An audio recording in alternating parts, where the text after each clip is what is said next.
Nindot laagan dere dapita away from the city. Let's go. Manglaag ta sa AO Farm.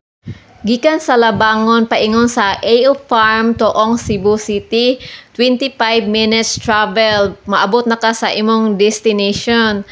Ug maagian nimo ang man-made forest diri sa tuong Cebu City. Bugnaw kaayo ug mingaw lang siya agian. Mas nindot dadon nimo imong family, friends or barkadas. Tuong proper na ta, so make sure left turn, then left turn padong sa AO Park. Makita ra ang parking fees o sa entrance fees 60 pesos. Nindot diri mag-chill, picnic, or mag-party. So, mao din saba na sila kay nag-party games di ay.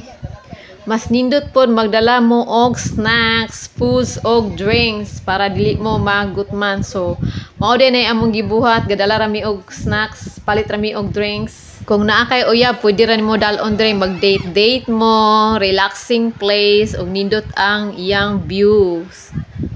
Naa sila swing og nindot magduyan diri kung kapuya nakaglakaw. So snack time sa mi ani kan abtan hapon man migagikan.